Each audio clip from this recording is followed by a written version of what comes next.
सभी लोग ध्यान से सुनेंगे। पहली बात तो जो कुछ भी मैंने कल कराया और लोगों के डाउट आ रहे थे, ये हर ठीक है।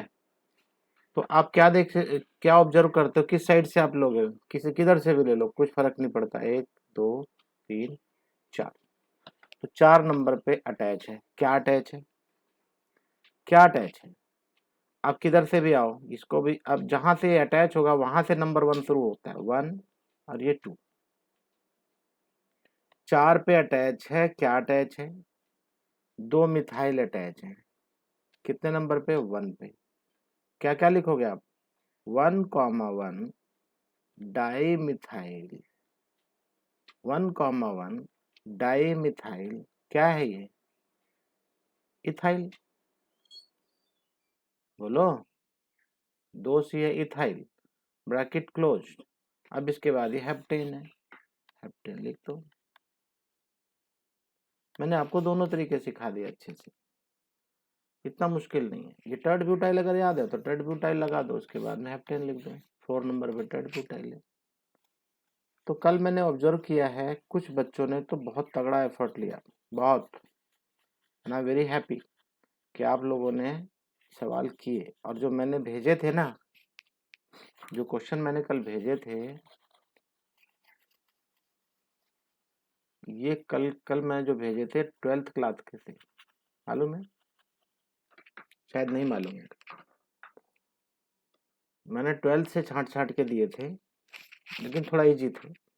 12th में थोड़ा सा और टफ है। कुछ ऐसी चीज़ें भी थी जो आपने नहीं पढ़ा है, तो मुझे छांटना पड़ गया था कि इसको नहीं डालूंगा और क्या क्या डालना है क्या क्या नहीं। फिर भी मैंने देखा कुछ बच्चों ने बहुत अच्छा एफर्ट लगाया, बहुत बढ़िया। और आप लोग सीख गए। मेरा एम भी यही था। और हाँ, एक चीज और ध्यान से सुनना भाई। आइसोमेरिज्म, आइसोमर, सच पूछो तो आपने 10th क्लास में भी थोड़ा सा पढ़ा था आइसोमर, लेकिन मुझे मालूम है हार्डली 1 या 2 बच्चे को याद होगा या 3 को याद होगा, लेकिन सब नहीं जानते। तो मुझे दोबारा से बताना पड़ा आइसोमर का मतलब क्या होता है। बहुत ध्यान से सुनना। आइसोमर का मतलब होता है same molecular formula but different properties is known as isomerism. बात समझे या नहीं? क्या बोला ये? अभी मैंने कल भी बताया था कुछ चीजें। CH3 CH2 CHO, क्या है ये? एल्डिहाइड। लेकिन अगर मैं ऐसे लिखूं, ये कीटोन। फॉर्मूला जरा देखो, ये number of carbon, number of hydrogen and number of oxygen same है ना, बट दोनों की प्रॉपर्टी बिल्कुल एंटायरली डिफरेंट है। यहां देखो, ये OH की पोजीशन चेंज हो गई है। प्रोपेन 1 ओल और ये है प्रोपेन 2 ओल, ये भी अलग अलग है। इसको बोलेंगे पोजीशन आइसोमर। तो there are different type of isomers. क्या बोलता है? The phenomena of existence of 2 और more compounds possessing the same molecular formula, molecular formula same रहेगा but different properties। हो सकता है ऐसा, शायद इसकी कुछ डेफिनेशन अगर आप याद रख सको तो अच्छी बात है। अब इसमें टाइप्स हैं। The following flow chart show the different type of isomerism. अब डिफरेंट टाइप के आइसोमरिज्म क्या क्या है देख लो जरा ध्यान से। कुछ तो है स्ट्रक्चरल आइसोमरिज्म, फ्लो चार्ट बनाया हुआ है। एक है स्ट्रक्चरल आइसोमरिज्म, दूसरा है स्टीरियो आइसोमरिज्म। तो स्टीरियो अभी आपके सिलेबस में नहीं है शायद, स्ट्रक्चरल है। स्ट्रक्चरल में क्या आएगा देखो, chain isomerism, position isomerism, functional group isomerism and metamerism. ये भी शायद अभी आपके उसमें सिलेबस में नहीं है, ये भी 12th में ही आएगा। फिर भी देखते हैं इन तीनों के बारे में अच्छे से। सबसे पहला क्या था? Chain isomerism. तो चेन आइसोमरिज्म व्हेन 2 और more compounds have similar molecular formula but different carbon skeletons. These are referred to as chain isomerism and the phenomenon is termed as chain isomerism. For example, C5H12. तो C5H12 को एक तो simply pentane लिख सकते हैं, और दूसरे एक एक CH3 की पोजीशन को बदल के सेकंड पोजीशन पे लगा दिया। ठीक है, सेकंड पोजीशन पे लगा दिया। अब आप बोलोगे सर सेकंड इधर से भी बनता है, क्या यहाँ भी लगा सकते हैं? नहीं, पेंटेन में एक ही सेकंड पोजीशन बनेगी, ये वाली भी बनाओगे तो ये भी एक बन जाएगी, लेकिन बात एक ही है, आप इधर से काउंट करो या इधर से काउंट करो, रहेगा एक ही। ठीक है, और एक तरीका और बनता है पेंटेन के लिए ऐसा, नियो पेंटेन वाला। ठीक है, तो इसको बोलेंगे 2,2 डाईमिथाइल, और क्या है ये? प्रोपेन। तो अभी आप इन तीनों का स्ट्रक्चर फॉर्मूला देखोगे, दे रिमेन सेम। ठीक है, but number of carbon, number of hydrogen are same, but structure is different. That's why its name is structural isomerism. और चेन के हिसाब से उसको बदल रहा है, स्ट्रक्चरल फॉर है ये, लेकिन चेन के हिसाब से चेंज हो रहा है उसकी प्रॉपर्टी। समझ में आया? मेरे बोलो भाई। अब नेक्स्ट है पोजिशनल। क्या नींद आ रही क्या सबको? थोड़ा 5-10 मिनट पहले उठ के मुंह वगैरह धो लो। तुम लोग की आवाज बता रही है कि बस अब 5 मिनट पहले उठे हो। Positional, position isomerism. पोजीशन का मतलब है व्हेन टू और more compounds differ in the position of substituent atom. मतलब बदलाव नहीं आएगा फंक्शनल ग्रुप का, फंक्शनल ग्रुप रहेगा वही, OH ही रहेगा, लेकिन वो अपने पोजीशन बदल देगा। ये OH नंबर 1 पे था, अब ये नंबर 2 पे आ गया, तो इसकी प्रॉपर्टी थोड़ी चेंज हो जाएगी।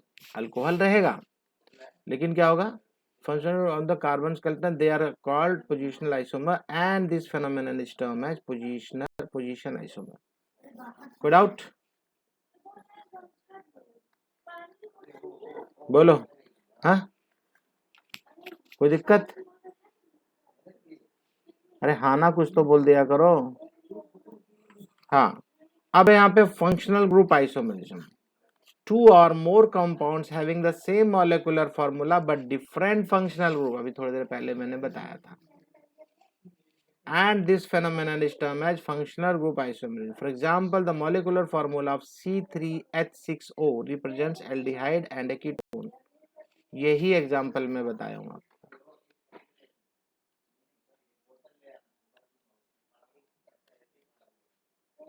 देखो ये C3H6O, और अगर आप इसको एल्डिहाइड लिखोगे तो CH3 CH2 CHO, तो एल्डिहाइड है। तो क्या देखा आपने? फंक्शनल ग्रुप आइसोमर, मतलब वो अपनी फंक्शनल ग्रुप ही बदल जाएगा, मॉलिक्यूलर फॉर्मूला सेम रहेगा बट डिफरेंट फंक्शनल ग्रुप बन जाएगा।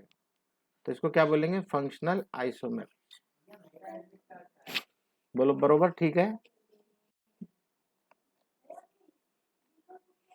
ये देखो, ठीक है। मेटामेरिज्म में क्या बोलता है? It arises due to different alkyl chains on either side of functional group. अब देखो यहाँ पे ईथर के बारे में बात करता है, बहुत ध्यान से देखना। C4H10O, ईथर होता कैसा है? आप अभी तक ईथर पढ़े नहीं हो, इसलिए एक O बीच में रहेगा, इधर भी अल्काइल इधर भी अल्काइल, दोनों में डिफरेंस डालने के लिए मैं R डैश कर दे रहा हूँ, एक R और एक R डैश। तो इसमें होगा क्या? अगर आप बहुत ध्यान से देखो तो कार्बन कितने यहाँ पे? 4। तो अगर 4 कार्बन रखते हो आप, तो 2 इस साइड में रख दो C2H5, तो ये 2 इस साइड में भी रहेंगे C2H5, राइट। लेकिन अगर इन चारों को आप क्या करो, यहाँ पे मैं करके दिखा दूं, एक तरफ 3 रख दो और एक तरफ 1 ही रखो। 3 रखोगे तो C3H3 दो नीचे और एक साथ। ये अब आप इसका ये देख रहे हो, ये भी ईथर है, ये भी ईथर है, लेकिन नंबर ऑफ कार्बन साइड में डिफरेंट है। एक तरफ 1 है, एक तरफ 3 है, इधर 2 है, इधर भी 2 है, दोनों साइड में। बात समझे या नहीं?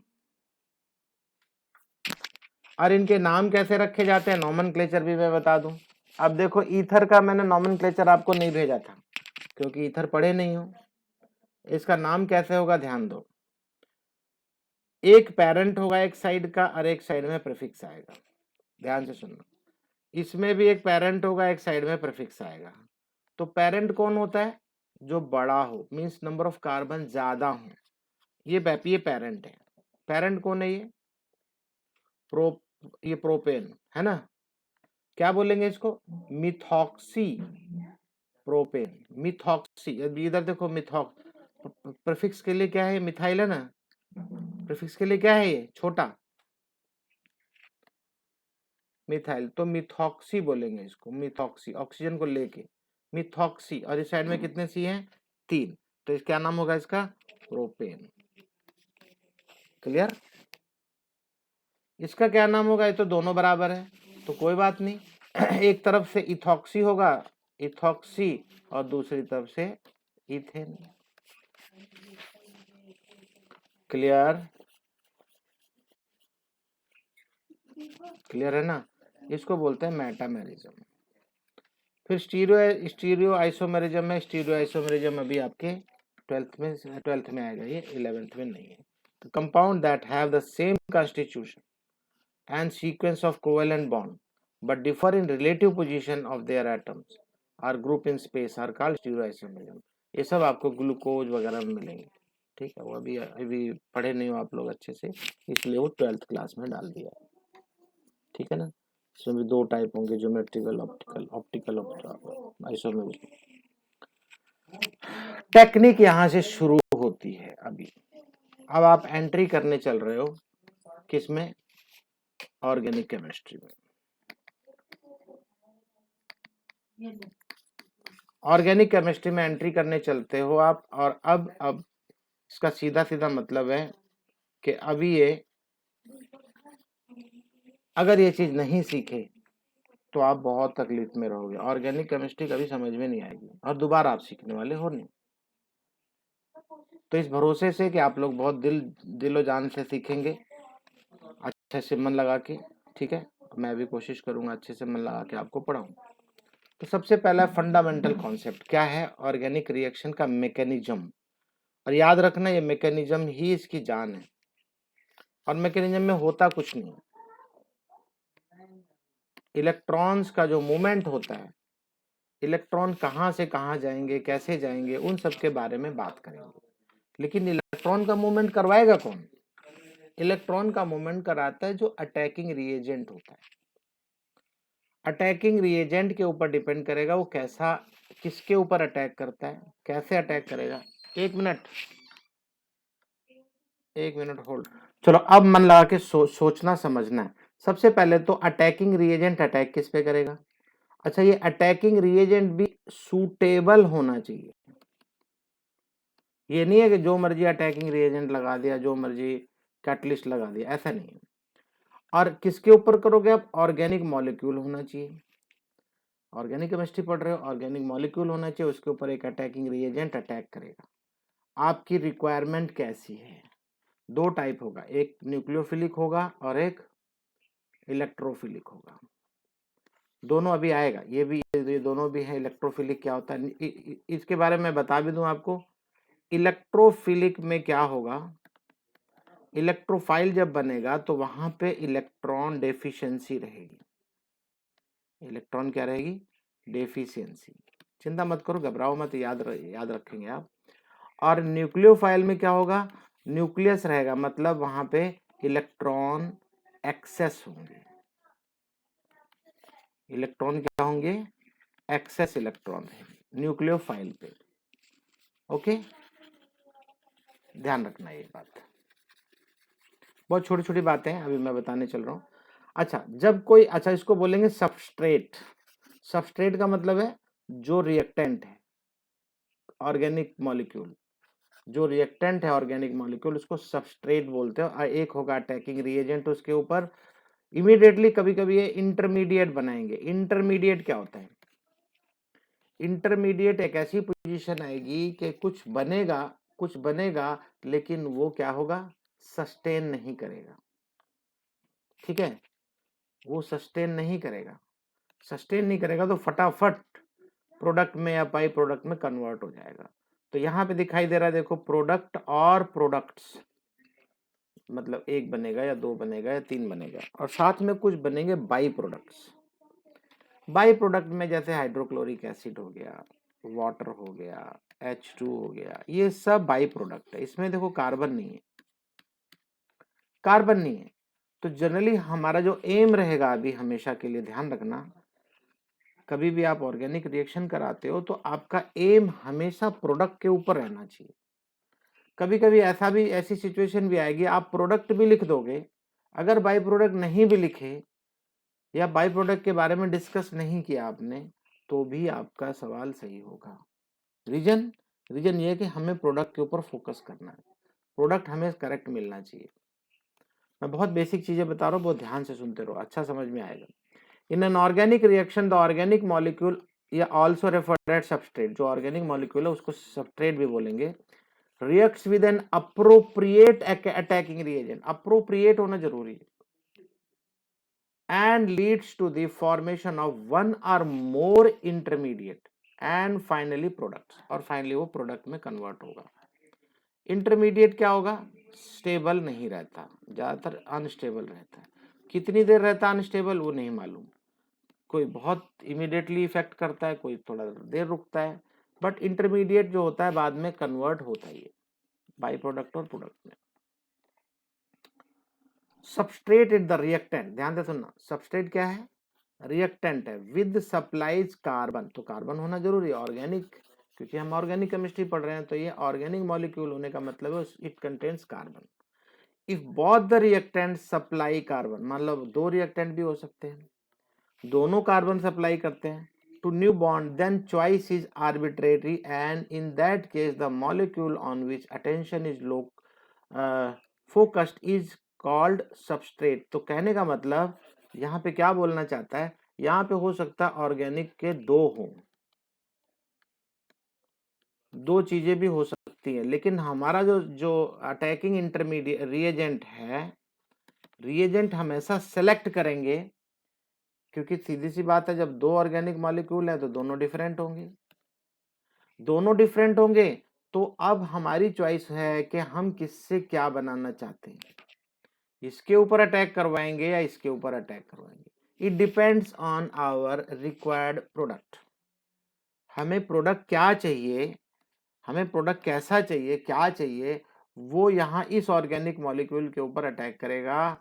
किस नेचर का रिएजेंट मैं यूज करूंगा वो डिपेंड करेगा, वो केमिस्ट्री की नॉलेज मेरी बताएगी कि मैं कौन सा रिएजेंट यूज करूंगा। ऐसा नहीं कि जो मर्जी यूज कर लिया, चलो हमने पिछली बार तो ये डाला था इस बार ये डाले, ऐसा नहीं। हमारी रिक्वायरमेंट क्या है, अकॉर्डिंगली हम रिएजेंट का इस्तेमाल करेंगे। आई होप समझ में आया होगा अच्छे से, बोलो भाई, हाँ आएगा सब। Okay, in such reactions covalent bond between the two का, अभी तक आप इतने दिनों से यही पढ़ रहे हो कि कार्बन टू कार्बन कौन सा बॉन्ड रहेगा, covalent bond. so covalent bond between the two carbon atom are carbon and some other atom, जैसे C था तो उसके साथ H है, तो ये भी तो कोवैलेंट बॉन्ड ही है, C और H। कार्बन से कार्बन के बीच में कोवैलेंट बॉन्ड हो या कार्बन से दूसरी किसी चीज के साथ में जो भी कोवैलेंट बॉन्ड बनता है उसकी बात कर रहा है ये। Some other atom is broken and new bond is form, तो ये क्या बोलता है, सबस्ट्रेट जो आपके पास लेफ्ट साइड में है, इन सबस्ट्रेट के ऊपर कुछ बॉन्ड रहेंगे, बॉन्ड ब्रेक होंगे, इलेक्ट्रॉन्स का मूवमेंट होगा, एक इलेक्ट्रॉन इधर से कभी कभी पॉजिटिव बनेगा, कभी शिफ्ट होकर इधर जाएगा, कभी नेगेटिव बनेगा। ये सारी बहुत सारे रिएक्शंस के ऊपर ये सब बहुत सारी एक्टिविटी क्रिएट होंगी। तो ये अभी आने वाला है, ये आपने ऑब्जर्व भी किया होगा, मैं कुछ चीजें जो बाद में मुझे पढ़ाना होता है उससे पहले उसकी जहां भी जरूरत होती है मैं मेंशन करता चलता हूँ, फिर इमीडिएटली अगले स्टेप में वो सारी चीजें आनी शुरू हो जाती हैं, तो आपको समझ में भी इजीली आ जाता है। ये मोटे अक्षरों में कुछ लिखा हुआ है, बहुत ध्यान से देखना, ये जल्दी समझ में तो आएगा नहीं, आएगा तो आप उसको जानने की कोशिश करना, रट्टा मारने की जरूरत नहीं है। क्या बोलता है, sequential account of each step. अब ये रिएक्शन हर कई स्टेप में भी होती है, जब इनके मैकेनिज्म आप पढ़ोगे तो मैकेनिज्म पढ़ोगे आप, ध्यान रखना, मैकेनिज्म आपको पढ़ना पड़ेगा, इलेक्ट्रॉन्स के मूवमेंट आपको शो करने पड़ेंगे ऐसे एरो से। तो क्या बोल रहा है ये, अ sequential account of each step describing details of electron movement. क्या डिस्क्राइब करोगे आप, इलेक्ट्रॉन्स का movement, energetics during bond cleavage and bond formation, मतलब इनर्जेटिक्स, इनर्जेटिक्स का मतलब यहाँ पे बहुत सारी बातें करता है, या काइनेटिक्स जब भी कभी बोला जाएगा तो उसमें बहुत सारी बातें होती हैं। बहुत सारी बातें का मतलब है हीट कितनी लगेगी, किस तरह का मोमेंट होगा, कितना टाइम लगेगा। तो टाइम काइनेटिक्स में पढ़ते हैं हम लोग, ठीक है, अभी नहीं है, 12th क्लास में आएगा ये। तो इसके अंदर जो भी ट्रांसफॉर्मेशन होगी एंड रेट ऑफ ट्रांसफॉर्मेशन, तो रेट का मतलब वही है कितना समय लगेगा, मतलब फास्ट रिएक्शन है, स्लो रिएक्शन है, ऑफ रिएक्टेंट इनटू प्रोडक्ट, तो रिएक्टेंट से प्रोडक्ट में कन्वर्ट होने में आपने कौन सा रिएजेंट इस्तेमाल किया है, कैसे इलेक्ट्रॉन मूवमेंट होगा, कैसे एनर्जेटिक्स का इस्तेमाल हो रहा है, कितना, कौन सा बॉन्ड ब्रेक होगा और कौन सा बॉन्ड फॉर्म होगा, ये सारी चीजें जब हम पढ़ते हैं इसी को रिएक्शन मैकेनिज्म बोलते हैं। क्या बोलते हैं? Reaction mechanism. The knowledge of reaction mechanism helps in, और रिएक्शन मैकेनिज्म आप समझोगे तो बाकी सब चीजें आपको समझने में बड़ी आसान हो जाएंगी। ऑर्गेनिक केमिस्ट्री आपके लिए बाएं हाथ का खेल बनेगा, लेकिन आपको ये सारी चीजें समझ में आनी चाहिए, मैकेनिज्म कैसे काम करता है, ठीक है। To understand the reactivity of organic compound and in planning strategy, तो आप अगर एक केमिस्ट हैं तो आपकी स्ट्रेटजी प्लान करोगे पहले से कि मैं सबस्ट्रेट क्या लिया हूँ, कौन सा रिएजेंट लूंगा, कौन सा प्रोडक्ट मेरा बनेगा फॉर देयर सिंथेसिस, जो भी आप बनाना चाहते हो, ठीक है। तो ये आगे कुछ प्रिंसिपल्स बताता है, शुरुआत होती है यहाँ तो बता रहा था कि आखिर होता क्या है ऑर्गेनिक केमिस्ट्री में, क्या क्या होती हैं चीजें, तो ब्रीफली बताया है, अब उसको एलोबरेट करेगा।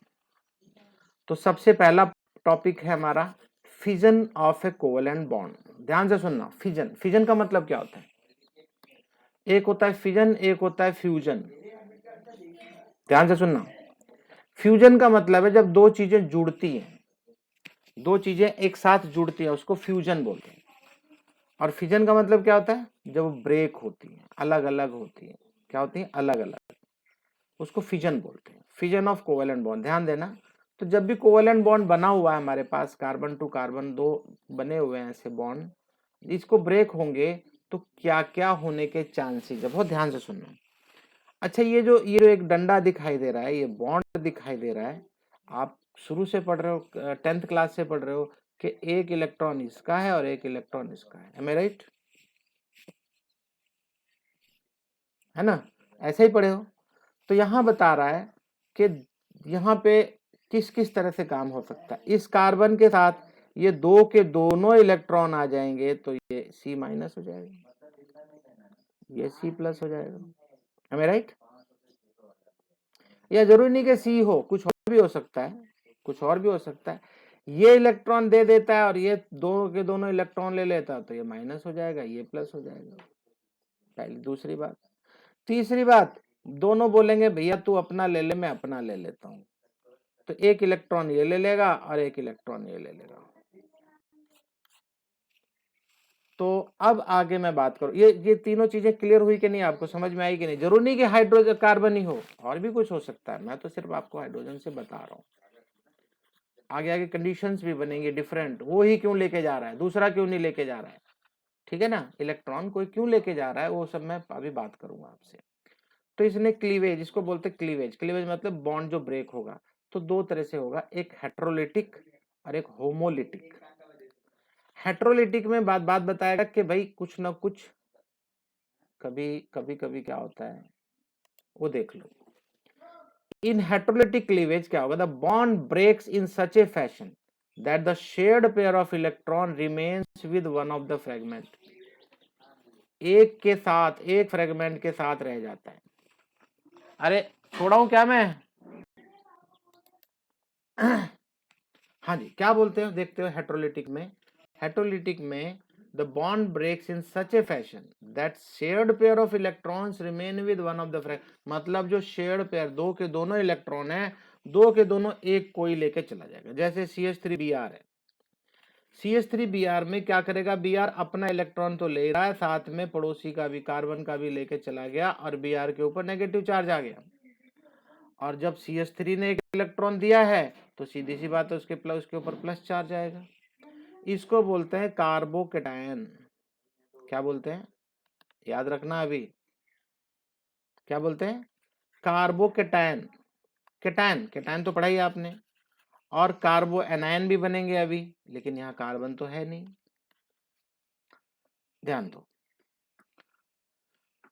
After heterolysis one atom has a sextet, अब सीधी सी बात है, एक के ऊपर सेक्सटेट बनेगा, इसके ऊपर सेक्सटेट बन गया, देखो 6 इलेक्ट्रॉन है इसके पास, इस कार्बन के पास 6 इलेक्ट्रॉन है,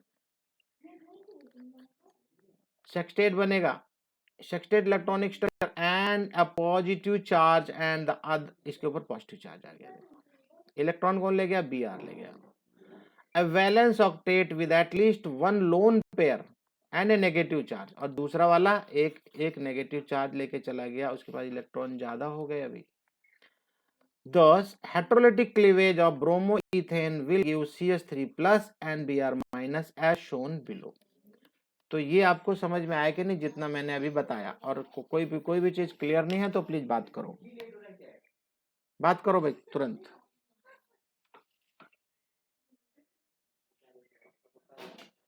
अरे बोलो भाई, सो तो नहीं गए,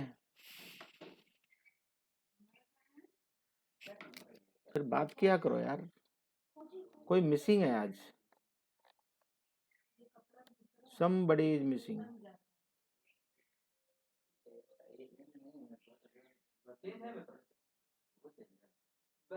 कौन है मिसिंग, समझ में नहीं आ रहा मुझे, कोई बता सकता है? हाँ भाई,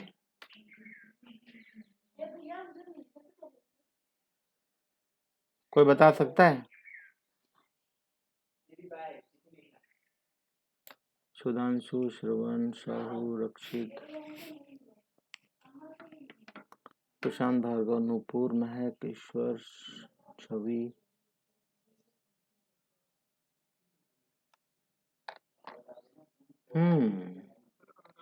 मिश्रा, मिश्रा मिश्रा मिश्रा, क्या किया जाए इसका?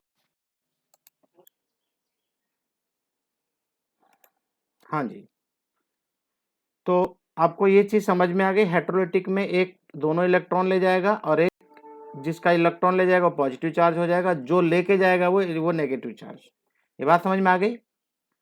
Species having carbon atom possessing sextet, मतलब जिसके इलेक्ट्रॉन लेके चले गए वो सेक्सटेट है, of electrons and positive charge is called carbocation. क्या बोलते हैं उसको? उसको नाम रखा है कार्बोकेटायन के, पहले जब हम पढ़ते थे उसका नाम होता था कार्बोनियम आयन। क्या नाम होता था?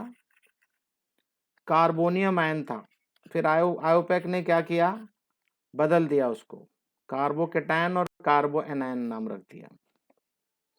The CH3 plus ion is known as methyl cation or methyl carbonium ion। ठीक है, सिंपल। कार्बोकेटायंस आर क्लासिफाइड एज, अब ये इंपॉर्टेंट है, सबसे ज्यादा मोस्ट इंपॉर्टेंट चीज अभी आप पढ़ने चल रहे हो, बस सिर्फ इसको याद रखना है, स्टेबिलिटी। अब इसकी स्टेबिलिटी अगर हमको मालूम रहेगी, कार्बोकेटायन की स्टेबिलिटी, इसको क्लासिफाई करता है स्टेबिलिटी के बेसिस पे कि 3 चीजें, प्राइमरी, सेकेंडरी और टर्शियरी।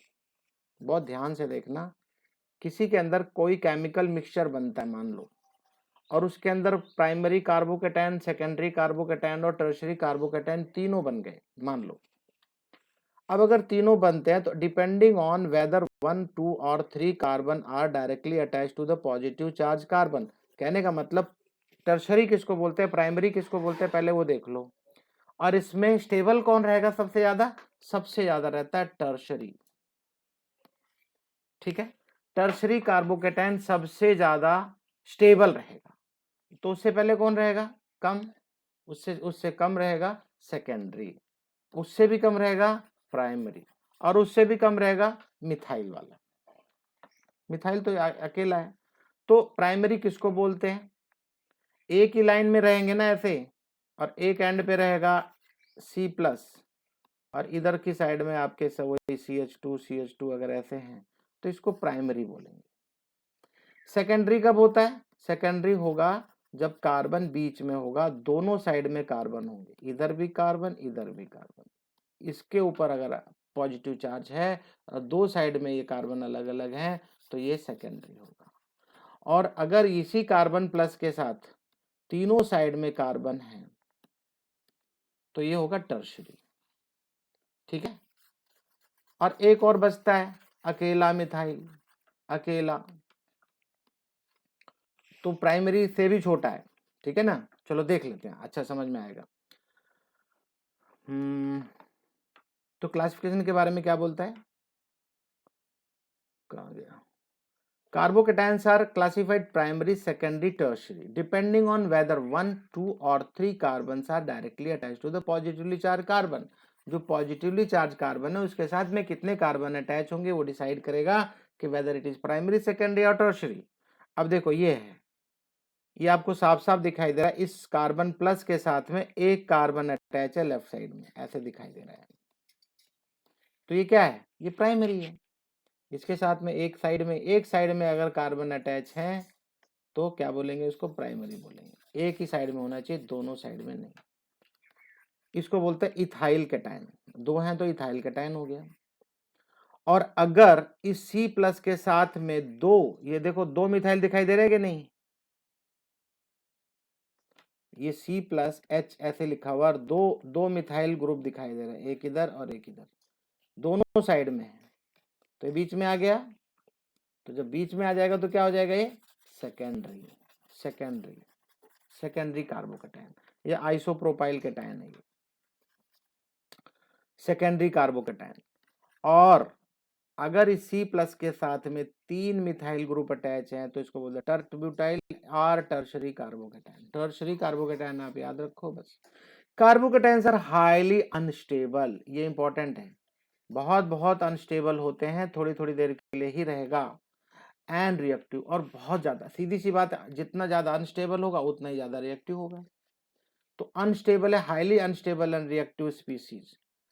तो इसका मतलब जो ज्यादा देर तक स्टेबल रहेगा, ध्यान से सुनना अभी, जो ज्यादा देर तक स्टेबल रहेगा उसकी रिएक्टिविटी कंपैरेटिवली दूसरों से थोड़ी कम रहेगी, लेकिन लेकिन प्रोडक्ट भी वही बनेगा। ये प्राइमरी, सेकेंडरी, टर्शरी आपको समझ में तो आ गया होगा, कौन सी चीज प्राइमरी है, क्या सेकेंडरी, क्या टर्शरी, क्लियर हो गया। अब अनस्टेबल होता है, हाईली रिएक्टिव होता है। अच्छा, alkyl group directly attach to the positively charge carbon stabilise the carbocation due to inductive and hyper conjugation effect. आप बोलोगे सर ये क्या, कौन सी चिड़िया का नाम है, तो नई नया आ गया, बिल्कुल नया आ गया, घबराने की जरूरत नहीं है। हाइपर कॉन्जुगेशन इफेक्ट और इंडक्टिव इफेक्ट बहुत अच्छे से समझाऊंगा। प्रशांत, प्रशांत भार्गव,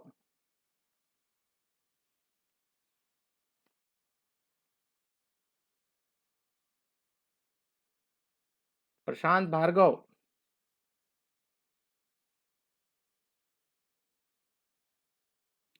बोलो यार। हाँ, प्रशांत भार्गव, हाई हाई कॉन्जुगेशन आप में आया, आपके यहाँ तो हो गया है ना। हाँ, फिर ध्यान कैसे नहीं है, हो गया, आपको आता है। हाँ, अच्छा आज देख लो, आज देख लेना, शाम को बात करेंगे हाइपर कॉन्जुगेशन के इफेक्ट के बारे में, आज देख लेना। इंडक्टिव तो आता होगा आपको, इंडक्टिव भी नहीं आता, लेकिन इंडक्टिव पढ़ते ही समझ में आ जाएगा, लेकिन हाइपर कॉन्जुगेशन फिर कैसे पढ़ाया गया यार, डीपली।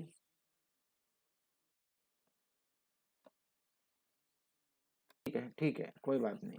तो आपने क्या देखा अभी, ये पता नहीं क्या फिगर बना रखा है, ये मुझे लगता है फिगर मिसिंग है, फिगर को ये बना नहीं पाया, तो इसने यहाँ पे दिया नहीं। आप अपनी बुक में देखो, छोड़ो इसको, आप अपनी बुक में देखो, यहाँ पे क्यों नहीं बनाया इसने मुझे नहीं मालूम है।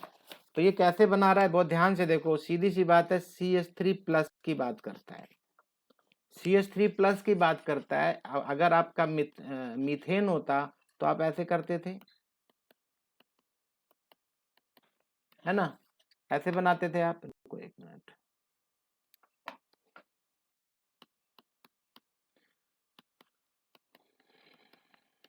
ये है मीथेन, और एक है मिथाइल। अब जो जिसकी बात हम अभी कर रहे हैं उसमें एक कार्बन और ये विद इलेक्ट्रॉन भाग गया, सॉरी एक हाइड्रोजन विद इलेक्ट्रॉन मिसिंग है, तो विद इलेक्ट्रॉन मिसिंग का मतलब यहाँ पे C+ है। ओके, तो अब इसके बारे में क्या बता रहा है कि भाई अगर एक कार्बन यहाँ है और वो कौन सा वाला, प्लस वाला हुई, तो अब इसके पास कितने हाइड्रोजन है, बोलो, 3। कितने हाइड्रोजन है, 3। तो एक हाइड्रोजन ऐसे शो कर रहा है और 2 हाइड्रोजन अभी आपको शो करने हैं एक फ्रंट साइड में। फ्रंट साइड में कौन सा बोलते हैं, वेज, मालूम है ये। और एक दूसरी साइड में बनाएंगे वो उल्टा बनता है, ऐसे बनेगा, लेकिन वो ऐसे बनता है।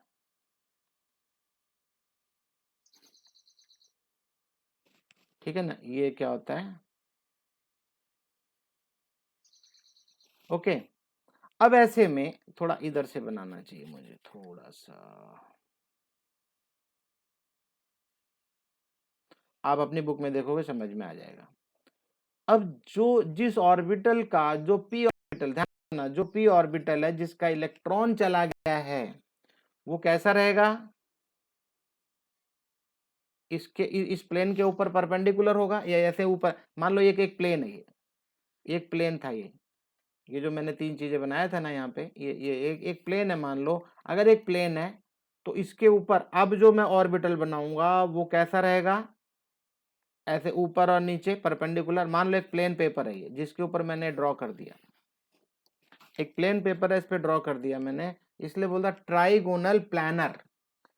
ट्राइगोनल प्लानर का मतलब क्या होता है कि एक ही प्लेन है ये, ट्राइगोनल 3 साइड से ऐसे बना हुआ है और प्लानर है।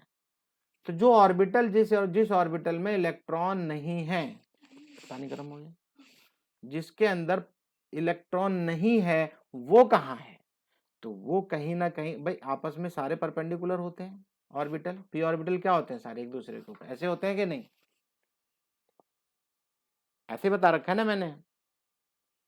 तो जब एक दूसरे को, अब ये दोनों तो एक ही प्लेन पे आ गए, पी वाले, एक एस है, और ये वाला जो है ऊपर नीचे, प्लेन के ऊपर नीचे जो है वही क्या है, ब्लैंक है, मतलब खाली है, एम्प्टी है। क्लियर हो गया होगा ये मेरे ख्याल से बात।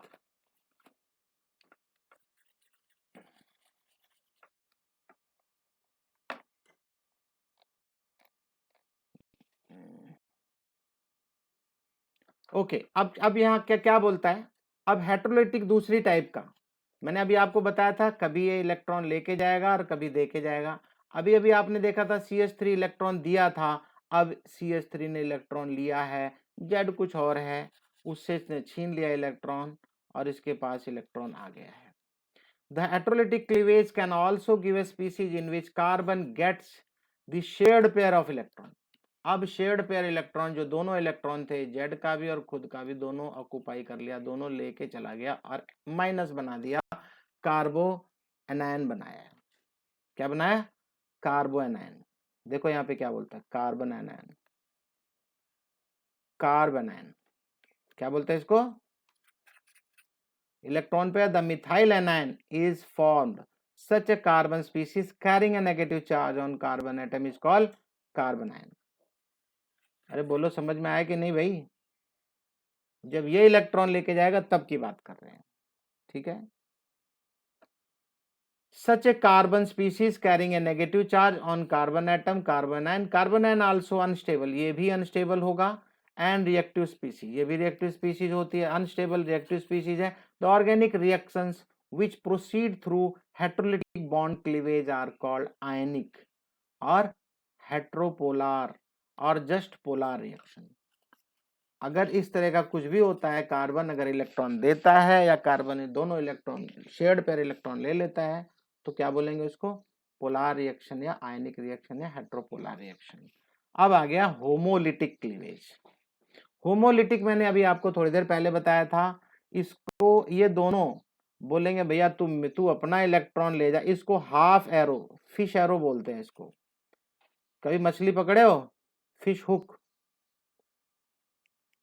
जो मछली पकड़ने वाले होते हैं वो ऐसा हुक लगा के रखते हैं ना, एक ही साइड में, एक ही साइड में हुक बनाना, एक साइड में, जैसे दोनों साइड में नहीं बनाना, एक ही साइड में बनाओ।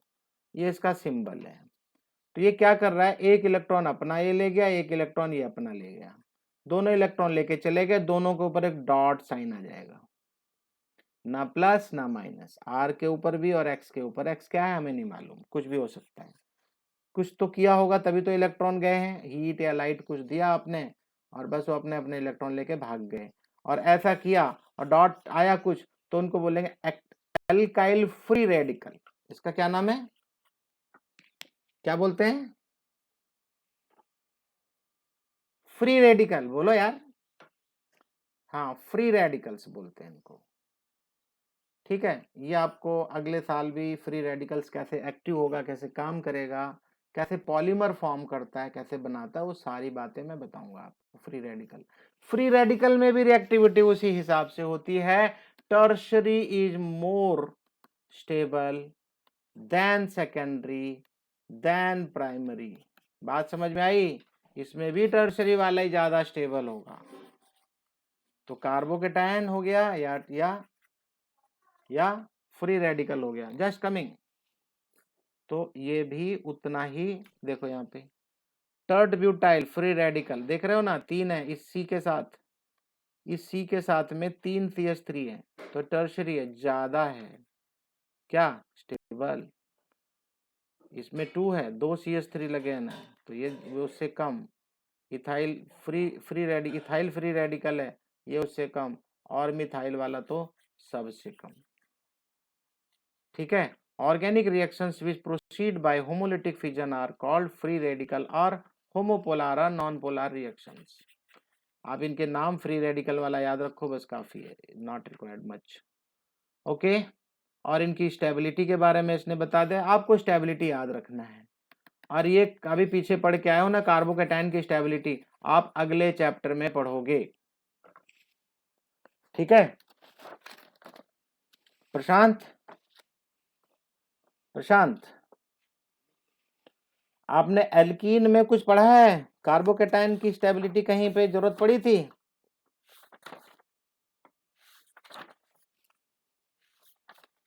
अरे ठीक है ना ना ना ना, मैं जो बोल रहा हूँ वो आप समझ नहीं रहे हो। आपको ये कार्बोकेटाइन जो मैंने बताया अभी कि भाई टर्शरी वाला ज्यादा स्टेबल है, सेकेंडरी वाला ज्यादा स्टेबल है प्राइमरी वाले से, क्या इसकी कहीं आवश्यकता पड़ी थी, जरूरत पड़ी थी कि हाँ स्टेबिलिटी ज्यादा है तो इसकी वजह से ये काम करता है?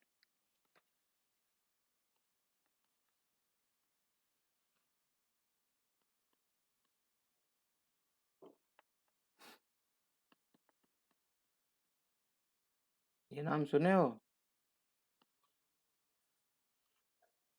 मार्कोनिको में आएगा, मार्कोनिको मैकेनिज्म कराऊंगा मैं पूरा। ठीक है, आपके यहाँ कराया गया कि नहीं, मुझे नहीं लगता कराया गया होगा, तो मैकेनिज्म करा दूंगा ना, जब तब आपकी समझ में आएगा, तब आप बोलोगे हाँ सर ये ज़्यादा स्टेबल था जिसकी वजह से ये एक्टिविटी हुई है। आज मेरा प्रोग्राम था कि मैं ये पढ़ाऊंगा न्यूक्लियोफाइल इलेक्ट्रोफाइल, लेकिन समय नहीं है क्योंकि मुझे बहुत ज़्यादा आपको एक्सप्लेन करना पड़ रहा है, टाइम ज़्यादा ले रहा है। बट नो प्रॉब्लम, मैं टाइम लूँगा, लेकिन मैकेनिज्म अगर अच्छे से करा दिया तो फिर मेरा काम आसान हो जाएगा अगले साल और इस साल भी, और आपके लिए भी बहुत अच्छा हो जाएगा। ठीक है।